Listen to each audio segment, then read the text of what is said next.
And another Mike and Mike's off-air podcast for the new My 97.5. Your friend Mike O'Neill in afternoons and... Mike Pesto is trying to stand up a little bit more straight because I've been watching on the YouTube video. Thank you for those who watch. You can get the video online now at my975fm.com. My wife, every once in a while, will comment, "Why aren't you standing up straight?"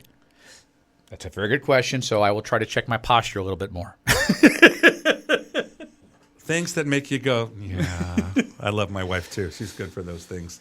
So many more things, but those things. What do you got? I have literally kind of one thing here, because I'm kind of hoping this kind of becomes a bigger conversation, like a tree. We'll just kind of branch off in other directions. I've been sitting on this for like 2 or 3 weeks now. I mentioned it on the air, and I thought, ooh, this might be something fun to bring to the table with Mike O'Neill. So this was...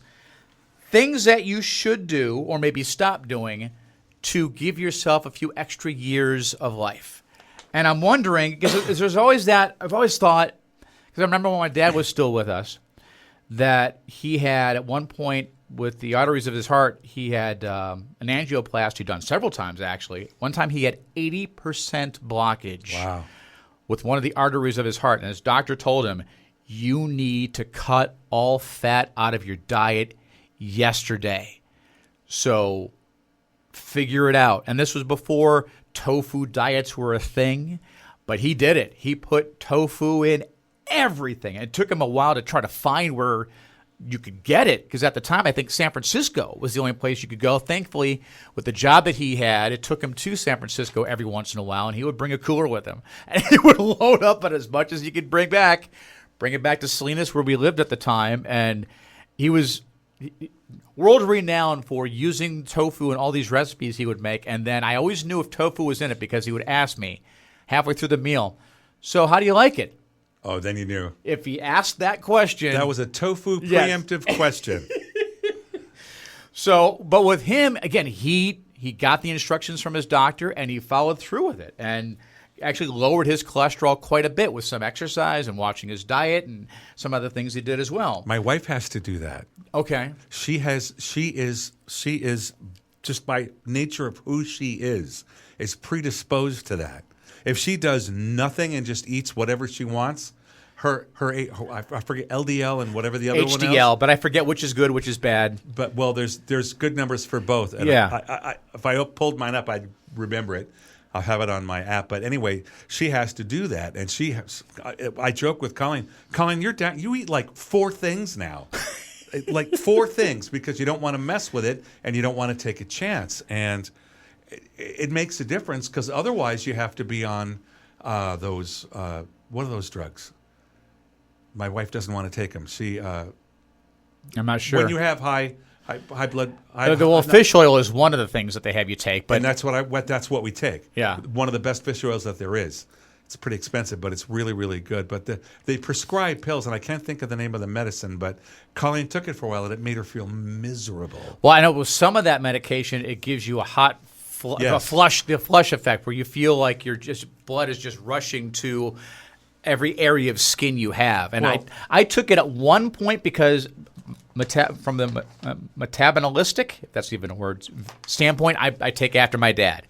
Whatever is the bad one, his body produced a lot of it. Whatever the good one was, HDL, LDL, I forget, it produced very little of it. And I kind of broke things down the same way. So at one point I was on that as well, and I'm like, this sucks. No, it was awful. We work out and we do weightlifting and that stuff. I mean, we're not, big, giant, but we're healthy, we're fit, and we feel good for the age that we're at. And she wasn't able to do that anymore. Her muscles were just sore and exhausted.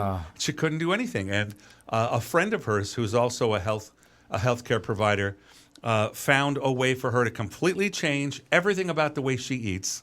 She's basically a pescatarian now. That's about the only meat she eats is some fish. Okay. And everything else grows in the ground. So you're like a 2-legged cow, Colleen, but with 2 stomachs, not 4. But and she eats fish, and she takes the same amount of fish oil that I take in the morning, also at night. Okay. And it makes the difference. It's within her doctor's comfort zone. Gotcha. She's like, wow, dude, you did it. Okay, I'm not going to get up. I'm not going to get all over you because you're not taking the meds. You're making it work. But keep in mind, if you don't, stroke is the end result, Yeah. and you have to watch out for it. I have high blood pressure, very low high blood pressure, if you will. But a very cheap drug maintains it for me, lisinopril, and boom, I'm right where I belong. And as long as I do that, I won't have a stroke. And this is what's going to get to this list. Are there things that a doctor could tell you, listen, you'll give yourself an extra 2-3 years of life if you cut out X? If it was something that you really love, say you couldn't have steak Yeah, you knew where you were going with ever that again, one, didn't you? but cutting out steak, you'll get 2 or 3 more years of life.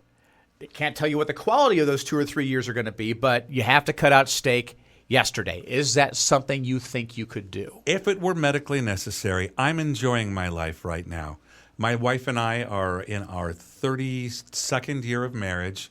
And when you get that far along, as long as if you have been intentional in that relationship, you're at the best part because you're with this best friend forever for the longest period of time, and you're enjoying it so much. All the crazy, crappy stuff that comes up when you're young and dumb is long behind you, and you're enjoying it. And yeah, I want more of this. If my doctor said, Mike, if you don't stop eating meat tomorrow, you're going to stroke out, bro. It's going to happen.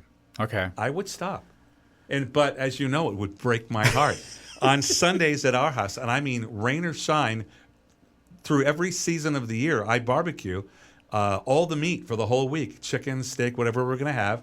And then we have little micro cues every night for dinner. Okay. And that's how I do it. And if that had to end, I'm already only eating really good chicken breast, and I only have red meat on Sunday. Okay. It's either fish or good chicken the rest of the week, salad for lunch, and I'm already trying to do something about it. Once in a while, I'll cheat. I do have the occasional hamburger. Sometimes with the Sunday barbecue, there will be brats, but before I really worked on it, brats were every weekend. Uh-huh. And, of course, the HDL, the LDL. Okay, well, gee, I think we know why. I knew why. I mean, I like linguiça. Linguiça doesn't like me. And, I think I could. It's worth it to me. I have a grandson now, Michael, and he is the apple of my eye, and I want to spend every moment I can with him. Yes, I would. And it's a lot easier now, too, that there are a lot more products out there, like garden burgers and things like that. And you say that, but I've tried them. I have as well with the right seasoning. And I've got a Pappy's seasoning that I use on occasion, which I've been told is really difficult to find. One of our neighbors came over for a little barbecue a couple weekends ago, and he saw that I had it. He's like, "Where did you get that?" What Pappy's? I don't recall. I use the red, the blue, and the fish. I don't remember what it is, but I've had it forever because we don't barbecue all that often. So it's been sitting there in the pantry, and as far as I know, it may even be expired at this point, but it still tastes fine to me. But it's wonderful. Yeah. And saw me adding it to the burger. If you add some of that and Maybe. onions and lettuce and ketchup, and then you toast the bun just right, I've had them. It's not exactly the same as a hamburger, but it's close enough that, again, if my doctor told me the same thing, you can't have ground beef anymore, specifically ground beef because there's a lot of fat in that, I would very easily be able to segue to garden burgers and probably not miss a thing. If I had to cut out all meat, that would make me sad. I'd find a way around it, or I would eat a lot more fish. Luckily, I like salmon. I like swai. I like a lot of different halibut. I like a lot of different fish.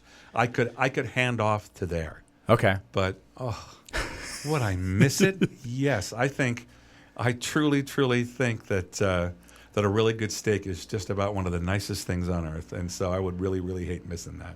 All right, so let's hit this list. These are, again, things that doctors have said for a multitude of different reasons. I'll explain each one why you need to cut it completely or cut way back. This one I would imagine would be easy for you, although I don't know for certain. Cut back on your sugar intake. Maybe you probably already have with the workouts that you do. I don't really eat much sugar, Mike. I am a Coke-aholic, and although I say that, I have maybe one a day. Diet Coke. Okay. No sugar in that. The sugar, quote unquote, that I use for my coffee is the pink stuff, which is saccharin based. I'm used to it. Yeah. I've been using it for 300 years. And I've been using it so long I don't taste the aftertaste anymore. That's normal for me now. So I use that. I use Diet Coke. I don't really have sugar in much. I've never been a big candy fan. Never. My wife, holy God, we have to keep her away from cookies and candy. For Halloween, we don't open the bags of candy until night when it's time. Until the first trick-or-treater rings the doorbell. Because if we do, there won't be any there when she comes home. She loves her candy, especially her dark chocolate. Loves it to death. But that wouldn't be. If I had to have no more sugar, the only where it would make me sad would be in fruit. Right now, I'm just really enjoying a peach with my lunch, the summer fruit, but not big chunks of candy. Okay. I don't drink any crazy. I'm not addicted to any really, really sweet drinks. I drink mostly water, honestly. Yeah, so sugar I didn't think would be a problem for you at all. Next one might be, because I think you're a fan. Bacon. I'm not a big bacon fan. You're not? No, I do eat it. You're going to laugh when I wrap it around the most. Costco hot dogs. Okay, I've heard that. Take a really good piece of bacon, wrap it around your Costco dog, toothpick it, cook it that way. Oh, my gosh, you've got some heaven on a bun right there. Throw in some chili, get the hell out of the way. But you know what? Once in a while. That's not my every week or even every 2 weeks or even 3 weeks cheat. But, yeah, sugar's not a big in my life. Okay. My wife she's a sugarholic, and she has to really watch that. She can start binging on stuff. For me, with bacon, I like it, but as far as making it at home, especially in the kitchen, it makes such a mess. Destroys the cooktop. We don't have a cast iron skillet, which I'm surprised we've gone this far in life with that one, because potatoes in a cast iron skillet are just phenomenal. And they're fun. It's fun to move it from sear on the top to finish on the oven. Yeah, even steaks that way. I've heard. Finish it with butter, Michael. Yep. Finish it with butter. But yeah, we don't have one at this point, and so when we do the bacon, we don't have one of those little nets that go over the top either. So it just sprays everywhere, and I'm usually on kitchen cleanup duty. You're lucky you. And the microwave, yeah, you can do it in there, but it's just not the same. It's like a baked potato in the microwave. It's cooked, but if you cook baked potatoes in the oven, you can eat the skin with butter, and it's crunchy and it's delicious. Air fryer. I think I mentioned that before. I haven't done that. You need to, because baked potatoes? And you don't have to puncture them, which is the best part. Because it's not explosive. So you just take olive oil, coat it, put your seasoning on the outside of the potato, put it in the air fryer for about 20 minutes. At one point, halfway through, maybe rotate it, although it should circulate the air evenly. After that, the inside is nice and fluffy, the outside crispy with the flavor. You don't have to add anything other than like butter, chives, whatever you want on it. Sour cream, maybe. Loving it. No, we'll have. Colleen can't. See, that's one of the things. She can't. She reacts very poorly to carbs. Colleen hasn't had a potato in years. I mean, years. If I couldn't have, and I say this, and my wife's like, I know, because she doesn't eat it. She doesn't feel sorry for me. I think it's because she's feeling sorry for her. I can't imagine not eating bread, potatoes, or cheese. These are three of my favorite things. I don't have them with every meal, but I do like them. Well, as far as the bread that you have, what's your go-to with bread? Always sourdough. Really? Okay. Always a sourdough. That's my daughter. That's the only thing she will ever have is sourdough bread. I fell in love with it when I lived in San Luis Obispo, and San Luis sourdough was a thing Okay. there. It has long since been picked up by one of the bigger companies. It's still out there, but it's no longer based out of San Luis Obispo. Okay. One of the big conglomerates has it now, but it's still very good. But I'll tell you something.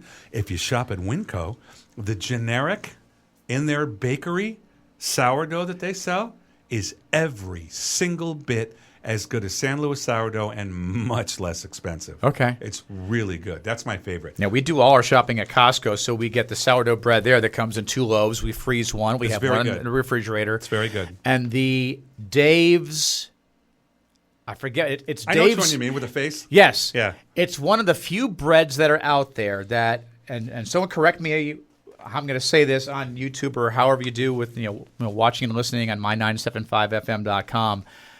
It has fiber and protein, I believe. It's one of the few breads that does. That's because nice. I looked on the ingredients. I'm like, because breads rarely have. I think it's fiber. rarely have much fiber to speak of. But with that particular variety of bread, it actually does have some. And my crazy wife, who's into these things, I Yeah. mean that in a very loving way, by the way, she will ask the next bread question, does it have high fructose corn syrup? If it does, put it back, because that's sugar. I will have to look next time. But yeah, the research presented at some 2024 Alzheimer's Association International Conference found that eating processed meats like bacon Right. can lead to a higher risk of dementia. Oh, man. Man, I don't eat a lot of that, although I don't shy away from it if it's available. I ate a lot more of that when I was younger. Sean has it every day. Okay. Sean either has, and we alternate.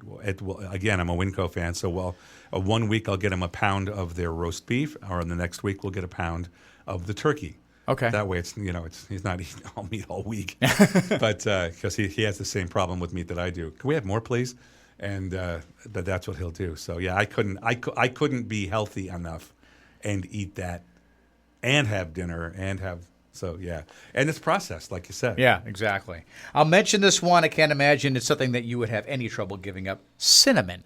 No, I do like cinnamon, but I don't really have it on anything Now, specific. When you were younger, I remember this when I used to visit my grandma. Yes. You toast. Yes. And the little cinnamon shaker. Cinnamon and I knew sugar. exactly where it was, so you put a little bit of butter on the toast after it comes out, and then just you sprinkle cinnamon on it. So cinnamon toast at grandma's house. Cinnamon sugar became a thing when I was younger. You could actually buy it mixed, Yeah. and then you'd shake it on there to get that exact. It was a little, I want to say it was a little yellow, maybe in the shape of a bear, possibly, Yeah. with a little brown hat, Yep. which actually was the lid as well. Just made me feel real old. Now I want to go and check, open up the front door and see if the milkman's arrived. We're back in that time. Well, according to the U.S. Food and Drug Administration, they issued a warning not too long ago about elevated lead levels in cinnamon. Not enough that Really? there have been recalls, apparently, but maybe something you want to just keep an eye on as far as your cinnamon intake. Well, that's like tuna. I'm a tuna fan. I have a salad every day. I bring it, I make it myself. Tuna's in there, but tuna has mercury in it, and you have to be. And so I have like 3 ounces in a salad. Okay. Maybe 6 tops in a salad every day. So I'm not going to be lead man this year.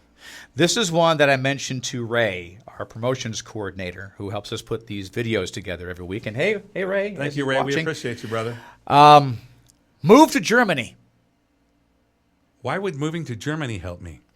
Because doctors in Germany can write a prescription for what's called Kur, K-U-R.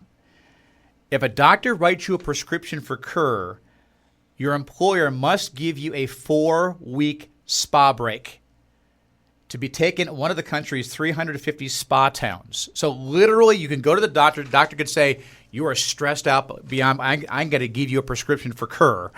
You give that prescription to your employer, you get 4 weeks off work to recover. Wow.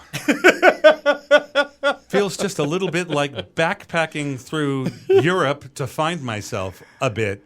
I don't know. I would go stir crazy Yeah. not doing anything work related for 4 weeks. Based on COVID, I get to about day 4.5, and I've seen every movie I love, every show I like. All 900 channels have nothing, and I'm ready to get back. I can't imagine. Now that's not something that would be attractive to me. When in Rome, I could get used to it. I mean, if that's part of the deal, and especially if my employer came to me and said, "You're seeming a little stressed. Why don't you go to the doctor?" Why don't we just lobby for another week? Oh, another week of vacation in our package. And then maybe a few years from now, our great grandkids will end up getting Kur here in the United States. Nice. Yeah, not going to happen anytime soon, I don't think. Here's one that I do the opposite of, especially during election seasons, and I need to stop doing it. You need to hope scroll more often. Basically, and I did mention this one specifically on the air a couple of times today, I talked about this, is go out of your way, especially when you do any YouTube or Yahoo or Google searches, and on Facebook as well, to click on things that make you smile. Because with their algorithm, if you click on the political posts, the things that get your dander all up, and you get your panties in a bunch, they will give you more of those things. I mean, they don't know what it is, but they will just make sure, she likes reading those posts. Let's make sure that they see more of them. So if you go out of your way to click on puppies playing and kittens falling off book racks and whatever it is that just makes you smile, happy things, the algorithm will give you more of those things. YouTube's that way too. Yeah. Sure is. Yeah, that's a good idea. And actively doing that too. My pastor once said something, and it wasn't life-shattering, but it was like, yeah, I need to do that. What you put in your head has a direct and immediate response to how and who you are. If everything I put in my head is negative or combative or down or angry, that's who I'll become. If most of what I put in my head is spiritual and positive and hopeful, that's who I'll become. And that was my takeaway from what you just said, and that's what I've learned of late. It's just difficult this time of year for me. Man. Because I go down those political rabbit holes. I have my beliefs, I have my feelings, I have my emotions, and when I see someone expressing the opposite side, and I will click on it, and I will respond. And again, the algorithm will kick in and say, oh, he responded to that. He must want to see more of those posts. And so they come at me like a flood at that point. And I haven't decided who I'm going to vote for right now, so don't look for trouble when you're listening to us. But I got a text yesterday from Kamala Harris that said, Mike, we've sent you 5 texts. Why haven't you donated? I'm like, Kamala, why don't you leave me alone? I'm still mulling it over. It just, they're aggressive. At least you know you can't vote for RFK Jr. now. No, I know. Yeah. Oh, but he didn't quit, Mike. It's just on hold. Yeah. And someone's going to have to explain that to me when those who are running for office, they suspend their campaign. It must have something to do with the money that they've raised, that they can still tap into it and use it for whatever purpose they want. But if they end the campaign, maybe at that point the money, stops. Hey, boss, I'm just going to suspend all of my responsibilities for the next 3 days. I'll pick them right up, but that's okay. No, I didn't think so, but I thought I'd ask. Last one. Actually, there's 2 more on the list. Sleep with your spine in a neutral position. And I've read this, and I've tried this. I can't do it unless I'm sleeping on the couch. Sleep on my back. I can't do it. You and my wife, and I didn't mean to make that sound as weird as it probably did, but my wife has the same problem. She is, oh my God, it's like sleeping with Hulk Hogan. And no, I don't know what that's like either. Sleeping with a wrestler was the inference, and the woman is all over the bed, just all over, roll. Menopause isn't making it better. But I've had, clock them now, 8 abdominal surgeries in my life. Oh, boy. And after the first big one, I learned how to sleep on my back immediately because I didn't have a choice. And I mean, I was a month getting better from that one. So that's what I do. In fact, I sleep, you're going to laugh, I have a $10,000 bed. Thank you, Sleep Center. Love it. But I either sleep inclined on that or in my chair in that same position. I can't sleep laying flat anymore. I have to be on an angle. Yeah, I don't know if that's good or bad. No, it's great. That's what they say to do. It's better for your spine, for your neck, and everything. I got to find the right position because I think we've got a mattress similar to yours as far as it's adjustable. Yeah, it's awesome. So I can increase the kind of cradle my body a little bit more. Can you do the legs too up a little? Yes. I love that. So if I can find like the best position to do that, because I have tried lying there on my back, and I can tell I can actually breathe through my nose when I sleep on my back. If I turn to my side, I've got a deviated septum, so it interferes with that, and suddenly I got to become a mouth breather, and I will sometimes snore. But if I lay on my back, all of that goes away. I can feel how comfortable it is. I just can't get to that point where I can actually fall asleep. It's great. Now I got to go on my side. Yeah, I'm used to it now. So for me, in fact, it's a process. Sleeping on my back also made it clear that I need a CPAP machine. Oh. Because I definitely did. Colleen recorded me. Oh, okay. I mean, you've heard the expression, but it's true. It did sound like somebody was sawing wood with a really big 2-man saw. It was ridiculous. I'm like, you did something to this. I said, no, Mike. this is you. And the kids are like, yeah. And the neighbors actually recorded that from their house. And probably could have. But with the CPAP machine, my routine now is I pop a melatonin, and so in about 20 minutes, and take my night meds, jump into my chair, put the machine on, and honest to God, as soon as that machine is on, and I can feel it. It's not painful in any way. I'm completely used to the mask and the physicality of it. Completely used to it. I'm out in 5 or 10 minutes, and I'm not even exaggerating.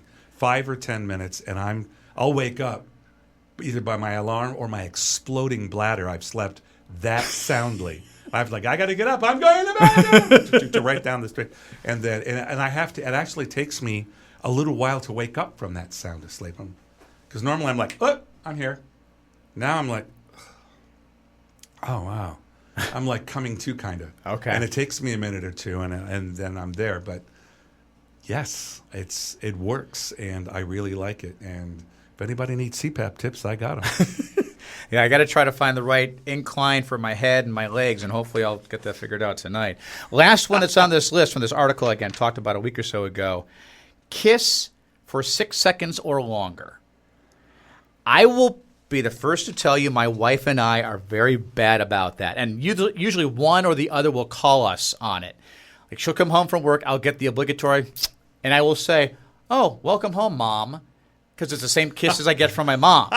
And so she'll know what that means, and then she'll come over and we'll embrace a little bit more. So I get it. We need to call each other on that a little bit more. But they say 6 seconds or longer actually gives you health benefits, whereas anything under 6 seconds, it's nice and all, but you're not getting the best benefit from it. Well, it's not. I'm sure it's not a physical thing. I'm going to bet that because as somebody very smart, Michael Schaefer, one of the best counselors in this area, asked me the question, and I'm going to say sex because it will correlate. Yeah. Mike, meaning me, why do we have sex, Mike? And I probably said something stupid like to orgasm or to blah, blah, blah, because it's fun, or blah, blah, blah. And he goes, no, you dope. It's to have intimacy with your wife. It's to create intimacy. That's all there is to it, whether that's a hug, a kiss, or considerably more. It's just about intimacy. And the same thing with a kiss. A intentional kiss, which good way of putting it, which is what you're describing, gives you the psychological benefits of your wife physically showing you and saying, you're my guy, you're the one I want to be with, you're the only person in the world I want to do this with, and I like you a lot. And that has got to be the best. And by the research, they studied more than 3,000 couples over the course of 30 years. So this is an intense study. And found that 6-second kisses, that's the golden amount of time to release oxytocin? Oxytocin. Same thing you get when you work out real hard. So that's what they figured out, that the magic amount is 6 seconds or longer. Yep, and that's true of holding hands too. Not quite as profoundly, but we have a joke at our house about that. My wife is awful about holding hands. Literally awesome. It's awful, rather. It's like I'm almost offending her. So like, well, I'll just get in the mood and hold her hand, and then she'll let go. And I'm like, oh, you almost made it to 8 seconds that time. 8 seconds is the magic number with her. 8 seconds of hand holding. That's all we get. That's your hand 8-second ride. And I know her very, very well. It's because she's so damned ADD. It only takes 8 seconds for her to move on to the next thing. Gotcha. Oh, look, ice cream store. Squirrel. Okay, Yeah. we're done. But anyway. So the nice thing is you got this whole list for those who listen throughout the entire podcast or thank watched you. online. Thank you. And all things that'll help you put on a couple extra years of your life, and you didn't have to pay a copay. And fish oil.